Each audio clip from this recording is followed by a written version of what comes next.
ఏమైందండి? ఎందుకు అట్లా మీరే నవ్వుకుంటున్నారు? ఇది పాకిస్తాన్ పరిస్థితి చూస్తే నవ్వు వస్తుంది. పాకిస్తాన్ పరిస్థితి ఏంటంటే కుర్దిలో డెలికలకి అయిపోయింది పరిస్థితి. పాకిస్తాన్ ఒక మనిషి ఉన్నవానికి 4 ఫ్రెండ్స్ ఉండాలి. అట్లాంటి దేశం ఉన్నవానికి ఎంతమంది 4 ఫ్రెండ్స్? పాకిస్తాన్ 4 కాదు, ఒక ఫ్రెండ్ కూడా లేడు ప్రపంచం ఈరోజు.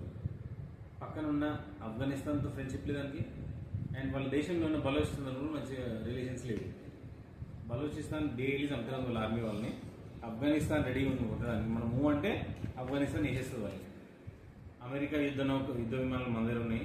ఇజ్రాయెల్ యుద్ధ విమానాలు మన దగ్గర వచ్చి రెడీ ఉన్నాయి. ప్రపంచం అంతా మనకి ఉంది ప్రజెంట్. మనం చిటికేస్తే పాకిస్తాన్ నేల భూస్థాపితం అయిపోతుంది. అది మన పరిస్థితి. ఎప్పుడైనా ఇండియా వసుదైక కుటుంబం అంటుంది. అంటే the world is one family. అట్లా ఉండాలి ఎప్పుడైనా. కానీ పాకిస్తాన్ లాగా టెర్రరిజంని మొత్తం దేశం అంతా ఫెలించడం కాదు. సో ఎప్పుడు కానీ 10 మందితో కలిసి ఉండాలి. జై హింద్.